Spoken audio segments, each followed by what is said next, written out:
It's Thursday. It's May 25th, 2023. Um,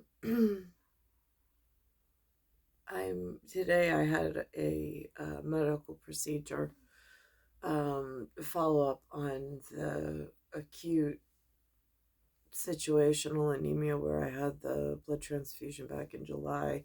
Um, they finally had me scheduled for a colonoscopy. So I went through that, but going through the health system, I'm kind of just updating my ancestral records. Um, I guess for my children at this point, being that I read at I attended a Zion Bible on Zoom meeting, and they read a passage um, about the kings, and they did not see what you saw, and they did not hear what you heard, but they were very um,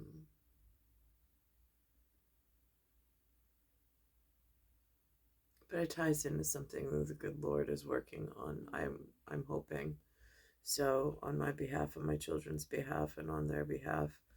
Um, so I entered this building, and I'm really careful not to place blame. I'm very grateful that there was the doctor that I received care from. I am so grateful for he and for um, his expertise. I'm glad that he's still in the area. He's a doctor. He's not in Bayside, he's in Fresh Meadows, but it's within a 10-minute ride. Um, what I did notice in this changing landscape is, and I had this conversation with one of the nurses, is the changing support staff. I mean, not only, like, I'm grateful I can still find a doctor that I want to be treated by, um, but then the secondary piece of that is finding a support staff. What I don't understand is why all of these, I don't know if the doctors made these votes and choices, or if their votes were and voices were taken away, and they were somehow, I mean, like, the healthcare system just seems so mangled. And I don't know what the driving force is. I don't. It seems like there's nothing sacred anymore. I mean, this is a sacred procedure. I'm going into deep sedation, and I'm putting my life into the hands of this doctor, and like my life literally depends, and not in a melodramatic way, but in a very spiritual way, of being here at the same time and not having, and looking to him as like an existential family member to take care of me the way. So anyhow, um so I'm looking at the support staff that's available in Queens, and one, they're walking around, and they're not even, the support staff's not even speaking English to one another. And I'm like, again, this is just this reoccurring theme that is problematic. Um, like, where is my group? Where is my tribe? Where are the doctors for my tribe? Where is the nursing staff for my tribe? Like, where do I belong in New York City? Because where my residence is filling up with non-familial members, and it's like I don't even know where to raise a hand and say, excuse me, something is wrong, something is seriously wrong, and like I fear for my life. Now, I also remember when I was younger, around the time where I had gone with a few girls had invited me into Huntington for the day, and we were all going for lunch. Um, and I don't know if this is where the coven comes in. Um, they know who they were, at Coven. Um, they had mentioned when I first met them, when we first moved into Cold Spring Harbor, there was a party for one of the girls that I was invited to. Um, and I was just so excited that they wanted me to be one of them. Um, and there were some words spoken, words that I had never heard before. And they were trying to explain to me what it meant from them. But I mean, again, we were only like 6 or 7, so we were young. Um, anyhow, and they were more, again, they were the type of female I prefer to be around. They're gentle, they're not aggressive and combative, they're more like myself. Um,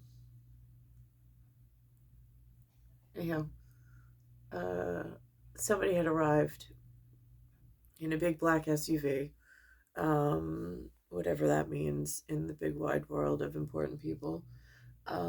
And they walked with us, um, and spent just a little time with us walking around the village. Um, and I can't remember the names of whoever arrived. I don't know if it was Nikki. Um, my memory is just, it doesn't work the way that it should for a human. But anyhow, so we were walking, and they said, or he said that he was going to be a doctor.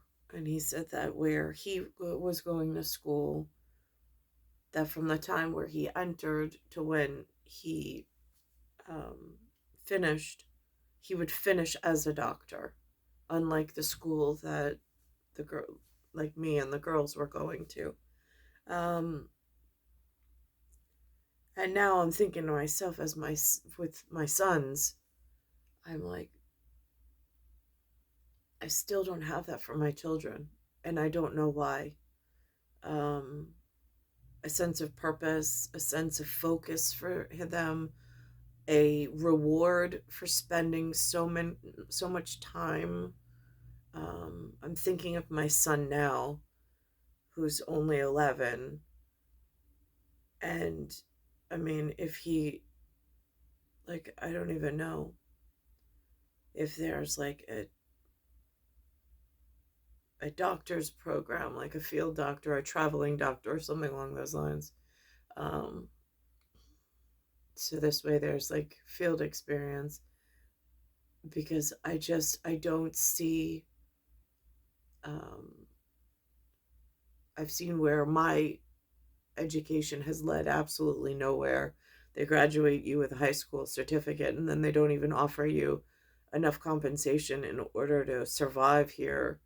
Um, then I see in these hospital like settings, or these outpatient facilities, where they have doctors that still look somewhat familiar. Like he's the type of doctor where I can't tell if he's Rh positive or Rh negative. He's right there on the cusp of could be either, in population.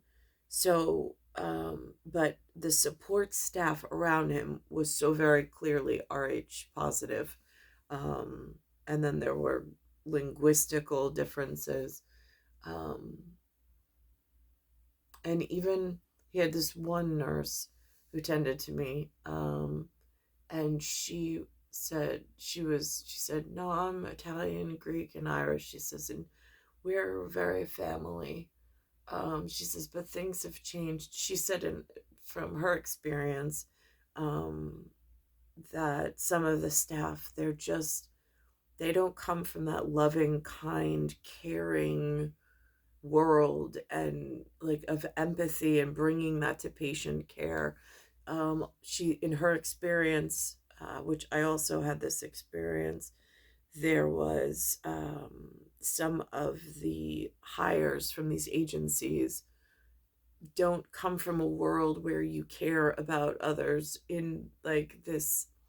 I mean, I don't know. Again, it's not to agitate, but um, with patient care, it really is a concern. Um, and then I'm thinking of it in an even broader context, and I'm like, it's, I mean, like, it's an avenue of concern at like an FBI level or like a DOJ level and a DHS level, Department of Homeland Security. Like, these seem to be avenues of human trafficking and smuggling into the country under this guise of, oh no, they're educated and it's allowable. um it's again, it doesn't feel like this approved lottery system. It feels very much like this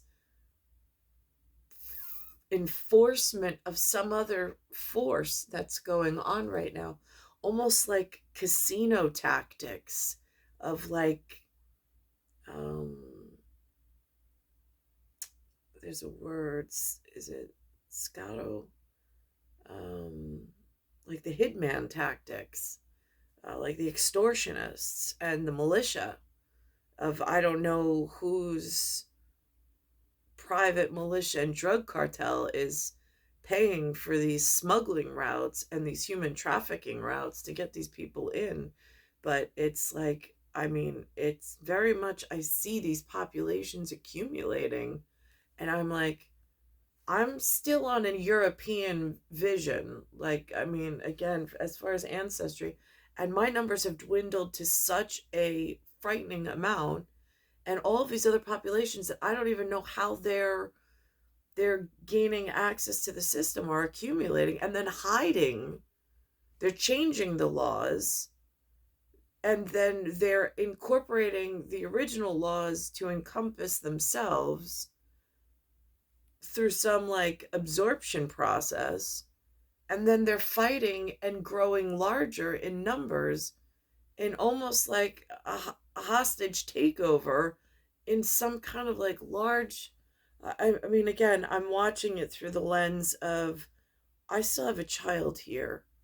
I know I met a doctor once upon a time that entered a school somewhere in a system that was not where I was growing up as one of the girls, um, and one of like the growing up differently because we were the marrying type, um, or whatever, respectable. Um, but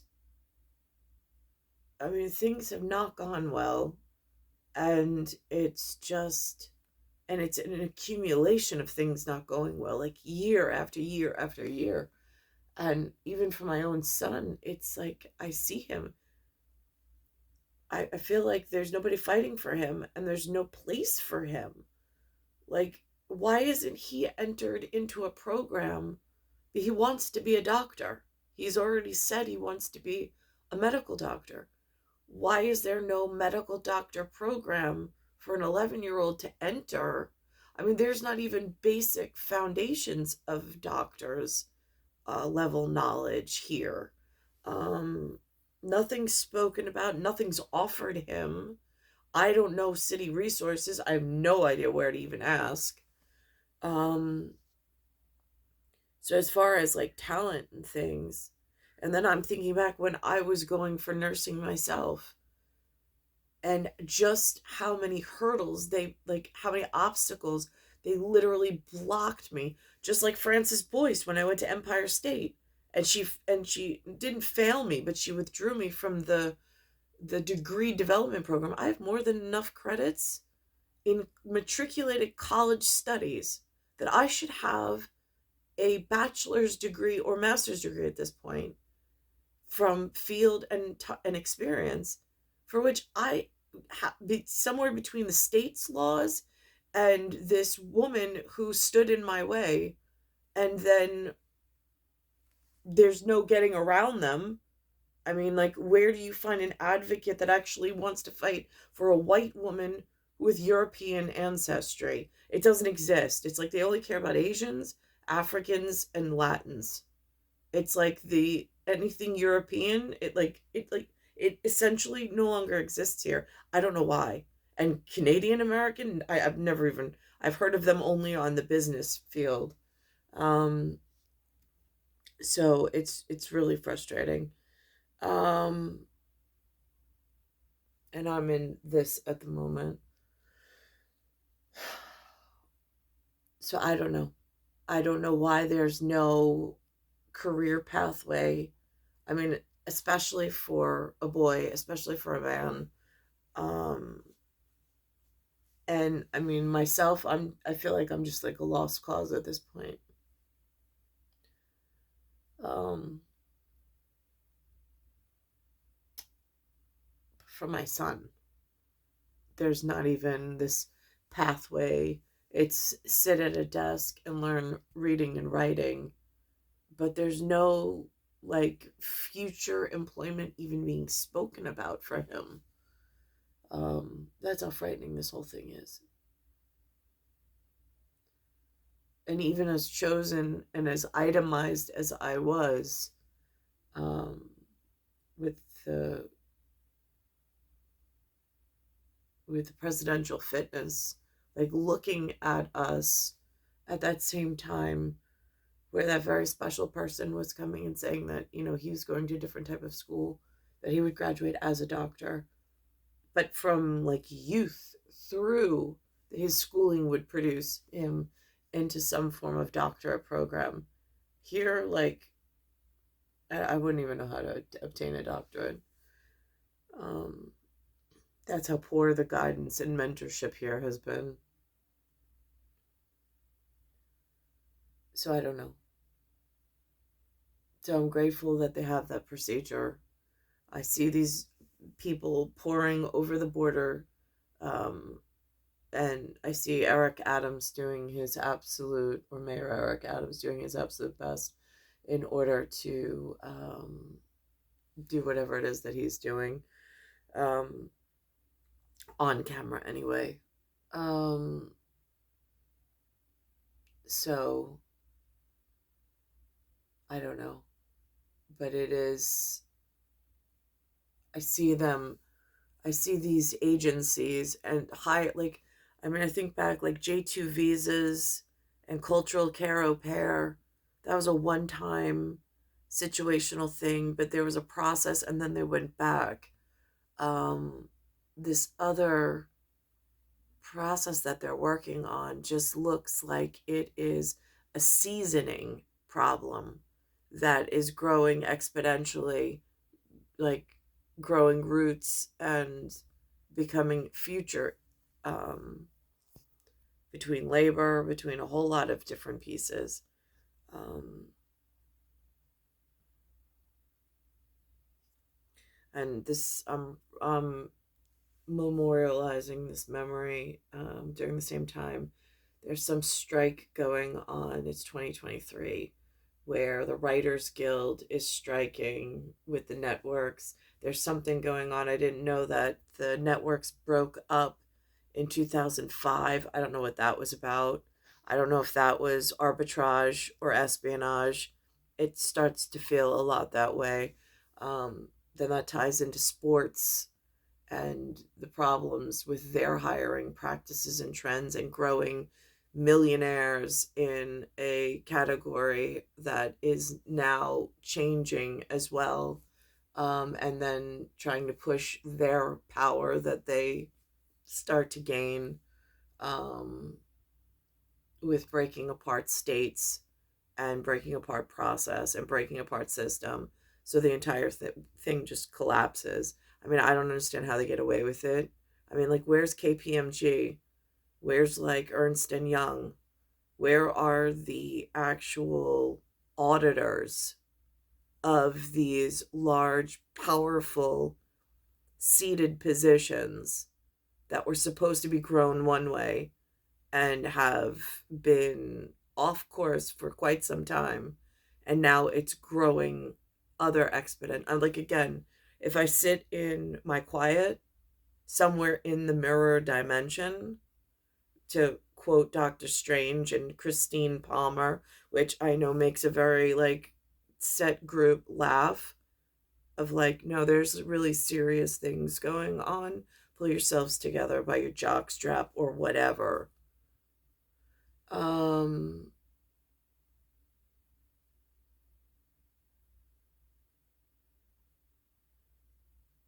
so I'm grateful that I was able to have the procedure. I have to now go in for two other procedures, but um, for diagnostics. But so on the one hand, I'm glad that these things are available. I heard that one of the teachers went to London, and while she was on her trip, she fell. She broke her wrist, where she actually needed, it was a radial fracture where she actually needed a cast. And she had to wait to come back to inside the States for her to get her x-rays and things, because over in London right now, their healthcare system is, it would have taken her, she would have had to wait a long time for x-rays and to get things done, so she waited till she came back here to have it done within the system here. And she referred to that as socialized medicine. I don't really know what they call it here. um, but I am concerned about the influx of migrant students studying American medicine through the college medical board, and people like my children not having the same opportunity or not having the same tracks available to them to actually make it through. So, like, failure is not an option. Usually, when you are talking healthcare and your doctor, you want them to have that kind of attitude. I don't know why they're not offering that level of curriculum to people like myself or my son. But yet they're opening pathways and removing barriers and all sorts of things for other cultures and other countrymen that were not on the original foundation plans of building blocks for this territory. Um, and again, as far as like civics and stuff go, I don't know where to find a civics organization. I don't know what it looks like. I don't know. I mean, who are they? Who are these people? Where do you get involved? Like activism? I don't want to be out there with a sign screaming at nobody. I have a GOD on file, for God's sakes. Um,